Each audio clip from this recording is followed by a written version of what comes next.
दोस्तों, कैसे हैं आप सभी। और आज हम देख रहे हैं अपना प्रश्नावली 1 का तीसरा क्वेश्चन। चलिए इसको हम बनाना शुरू करते हैं। पहला है 12, 15 और 21। ठीक है, चलिए शुरू करते हैं बनाना। आपके पास किताब होना चाहिए। पहला क्वेश्चन है 12, 15, 12, 15 और 21। क्या निकालना था जी?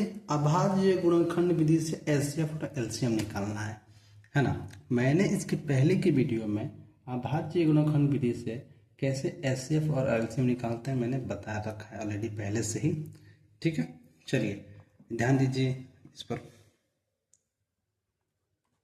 हल। ठीक है, सबसे पहले क्या करेंगे? सबसे पहले हम इसका अभाज्य गुणनखंड निकालेंगे, फैक्टर करेंगे। तो कैसे लिखते हैं देखिए, 12 के अभाज्य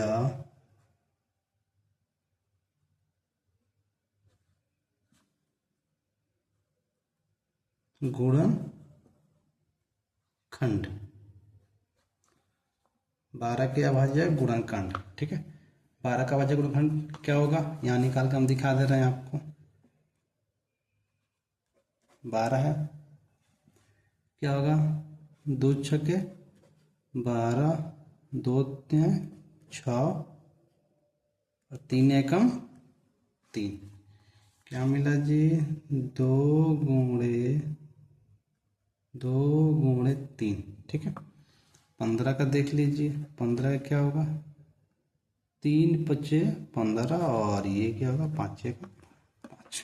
तो यहाँ लिखिएगा 15 के अभाज्य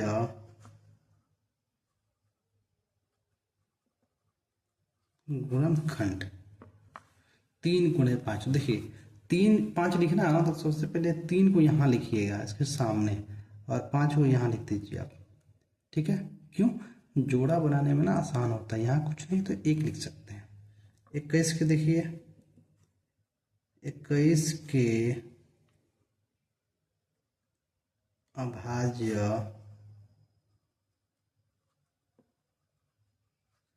गुणनखंड क्या होगा? 3 और 21, इसलिए मैं 7 और 3 यहाँ लिख रहा हूँ, यहाँ 1। अब यहाँ लिखिएगा अतः। अब देखिए गुणनखंड निकाल दिए। अब इसमें जो कॉमन है यानी कि जो उभयनिष्ठ है, कॉमन क्या होता है? इन तीनों में जो एक समान हो, ये तीनों एक समान है ना। ये तीनों 3 3 3 एक समान है, इसी को हम कहते हैं उभयनिष्ठ। तो यहाँ लिखिएगा अतः उभयनिष्ठ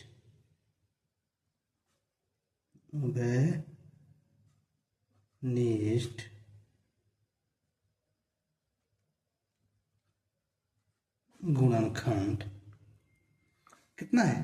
3। ठीक है, तो उभयनिष्ठ गुणनखंड को हम क्या कहते हैं? एचसीएफ कहते हैं। क्या हो गया? 3। अब एलसीएम निकालेंगे।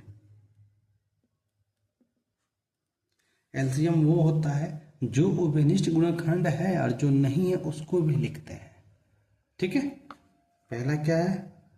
2 2 है हमारे पास, 3 है, 5 है और 7 है। ठीक है, गुणा कर लीजिए। 2 दूना 4, 4 तिया 12, 12 पचे 60 और 6 सत्ते 42, 420। ये हमारा क्या हो गया? एलसीएम हो गया। बहुत ही आसान विधि है। एक और विधि है, ठीक है, उसको भी हम देख लेते हैं, जो किताब के मेथड से हो, अंग्रेजी आधारभूत प्रमेय के मेथड से हो, उसको भी हम यहाँ देख लेते हैं। लेकिन सबसे बेस्ट मेथड यही है, आप सभी लोग इसी से बनाइएगा, कन्फ्यूजन मत करिएगा। ठीक है, यही बनाइए, इसी से बनाइएगा। देखिए सेकेंड मेथड देख लीजिए, यहाँ पर ये सेम रहेगा। ठीक है, देखिए अगर ये सेम है तो उसमें क्या होता है, सबसे पहले देखिए हम यहाँ पे डायरेक्ट कर दे रहे हैं 12 के उभयनिष्ठ गुणनखंड जो है ना, यहाँ पे मैं इसको ऐसे कर दे रहा हूँ, आप समझ लीजिए 12 के उभयनिष्ठ गुणनखंड मान लीजिए क्या है, 2 2 3 है। तो देखिए जो पावर में, उसको पावर में लिख लेंगे पहले। इसमें घातें क्या होती हैं, जुड़ जाती हैं। उभयनिष्ठ गुण अंगगणित के आधार होते हुए में क्या होते हैं, घातें जुड़ जाती हैं। इसकी हमेशा घात में हमेशा एक होता है, यहाँ पे भी एक होता है। आधार समान होती हैं तो घातें जुड़ जाती हैं। एक अच्छा 8वीं की बात है और 9वीं क्लास में भी ये बताई गई होगी। और ये देखिए 15 का, इसका भी देखिए, इसमें कोई घात जुड़ेगा नहीं, उसको ऐसे ही लिख लीजिएगा, क्या है 5 गुणे 3, ऐसे ही लिख लीजिए। इसके ऊपर घात कितना है, एक है, कुछ नहीं होता तो एक लिखा जाता है, नहीं भी लिख सकते हैं और आप लिख भी सकते हैं। इसके ऊपर कितना हो जाएगा, 7 और 3, ठीक है। अब देखिए, अब इसमें क्या है, अतः लिखा जाता है, इसमें क्या होता है, जब एचसीएफ निकालेंगे इसमें, तो इसमें एक रूल होता है, रूल कहता है जो सबसे छोटी घातों वाली संख्या होगी और उभयनिष्ठ होगी वही हमारी क्या है, एचसीएफ है। अब देखिए उभयनिष्ठ कौन है, 3 है, और इसकी घातीय संख्या कितनी हुई, एक, एक क्यों, अरे 3 है, 3 है, एक की घात को संख्या हुई। यहाँ देखिए 2 था तो 2 लिखे हैं। आई बात समझ में। तो अतः एचसीएफ बराबर क्या हो जाएगा, मैं यहाँ पे थोड़ा डायरेक्ट कर दे रहा हूँ, ठीक है, क्या होगा 3, क्योंकि घातों की संख्या छोटी है। और यहाँ अगर मैं एलसीएम निकालूं तो ये 2 के पावर 2 कितना हो जाएगा जी, 4, 5, 7 और ये 3, 4 5 20 3 60 और 7 6 42। ये भी मेथड यही है। देखिए इसमें दिक्कत क्या होता है, ये ध्यान दीजिए। दिक्कत ये होता है ना, रूल कहता है कि जो उभयनिष्ठ हो और उसकी घातों की संख्या सबसे छोटी होनी चाहिए। ये तो ठीक है, ये मिल गया, लेकिन जब विद्यार्थी सवाल को बनाते हैं तो जल्दबाजी क्या करते हैं, सबसे छोटी घातों की संख्या इसमें लेना होता है, तो बस ध्यान देते हैं ना, इसके भी पावर में 1 है, इसके भी पावर में 1 है, इसको भी लिख देते हैं, इसलिए गलत हो जाता है। इसलिए मैं रिकमेंड करता हूँ, सबसे बेस्ट तरीका ये वाला है, इससे आप बनाइएगा, ठीक है। चलिए अगले सवाल पे चलते हैं। सवाल नंबर 2 क्या है, 17, 23 और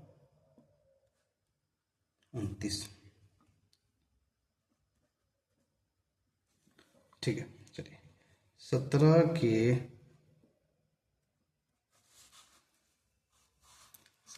के अभाज्य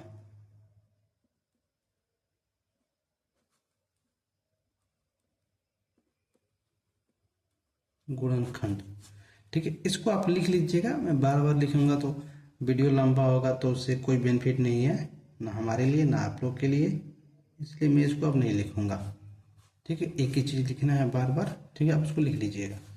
17 के अभाज्य गुणनखंड क्या होगा जी, 17 ही होगा, 17 और 1 होगा। इसका क्या होगा, 23 का वही होगा, 23 गुण 1 लिख लीजिए, ठीक है। 29 का भी वही होगा, 29 गुण 1। अतः व्यनिष्ठ गुणनखंड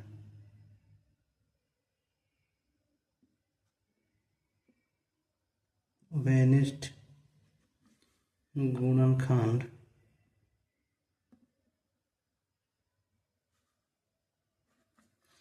माफ कीजिएगा, थोड़ी हमारे हिंदी में राइटिंग अच्छा नहीं लिख पाते हैं। क्या है, 1, यहाँ पर 1, तो एचसीएफ क्या हो गया, 1, ठीक है। अब एलसीएम देखिए,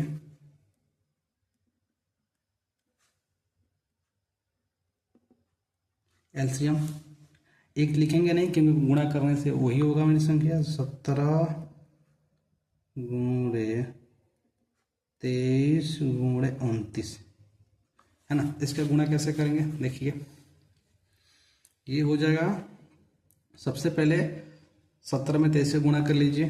देखिए तो कैसे गुणा करेंगे, 17, अब देखिए मैं 23 को चेंज करूँगा क्योंकि 23 आसान है मेरे लिए।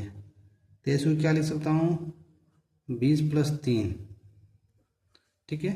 अब यहाँ गुणे में मैं यहाँ 29 कर दे रहा हूँ, ठीक है। देखिए ये कितना हो जाएगा, 17 में 0 गुणा करके तो कितना होगा 0, 17 तो ना 34। अब 3 का इसमें गुणा कर दूंगा, ये प्लस का प्लस, 17 तिया 51, ठीक है। 1 5 4 9 और ये कितना हो गया 3। अब इसमें गुणे में क्या करूँगा, 29 लिखा है ना, तो 29 में ना लिखूंगा मैं, 20 प्लस 9 लिखूंगा, ठीक है। अब देखिए इसमें 391 में अगर 0 का गुणा करूंगा तो क्या होगा भाई, 0 ही तो होगा। अब इससे गुणा करिए, 2 एकम 2, 2 9 18, 2 3 6, 6 1 7, ठीक है।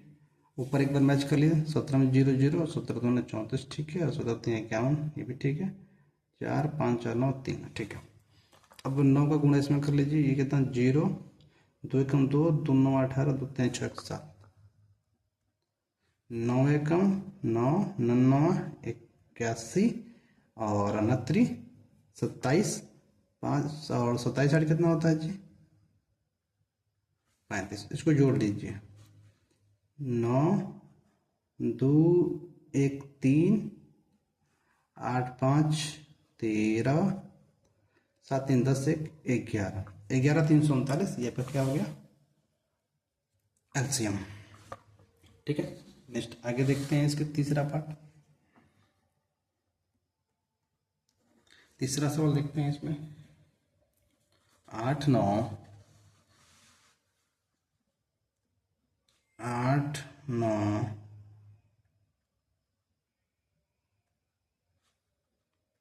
और 25, ठीक है।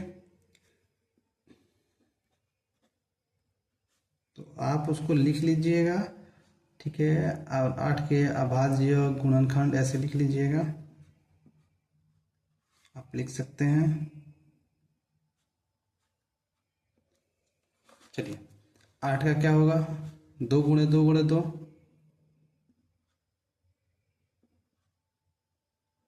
ठीक है।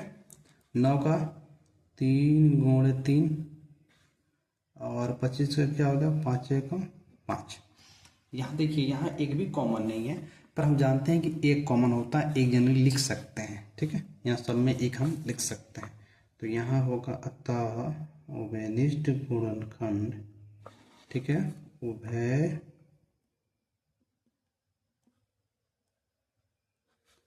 निष्ठ गुणनखंड बराबर 1। तो एस बराबर कितना हो गया 1। अगर आपको अभी भी इसमें डाउट हो कि ये कहाँ से या ये चीज़ कहाँ से हुई, तो इसके जस्ट लास्ट में मैं अंकगणित के आधारभूत प्रमेय का वीडियो का लिंक दे दूंगा, आप वहाँ जाकर जरूर देखिएगा, आपको पूरी तरह बातें समझ में आ जाएगी। अगर आपको अभी भी ये डाउट हो कि अभाज्य संख्या कौन सी होती है, भाज्य कौन सी होती है, उसका भी मैं वीडियो में लिंक दे दूंगा, आप जाकर वहाँ देख सकते हैं, ठीक है। अब देखिए एलसीएम क्या होगा इसका, एलसीएम हो जाएगा 2, देखिए 2 दूना 4 दूना 8, मैं डेक यहाँ पर कर रहा हूँ, ठीक है। आप भी पेपर में कर सकते हैं, 3 तरीका 9 50 25, इसको गुणा कर लीजिए। कैसे गुणा करेंगे, देखिए 2 तरीका, 25 बटे 200 और ये 9 कर लीजिए, कितना हो जाएगा 2 9 1800, ठीक है। तो ये हो गया आपका, तीनों सवाल बन चुके हैं, ठीक है। अब हम आपसे मिलते हैं अगले नेक्स्ट वीडियो में, और नेक्स्ट वीडियो में हम कहाँ सॉल्व करेंगे, तो देखिए नेक्स्ट वीडियो में हम सॉल्व करेंगे ये वाले क्वेश्चन, ये तीनों 4 5 6, ये तीनों क्वेश्चन हम नेक्स्ट वाली वीडियो में इसको सॉल्व करेंगे। देखना ना भूलें, कल की क्लास हमारी, मिलते हैं, तब तक के लिए आप सभी का बहुत बहुत धन्यवाद।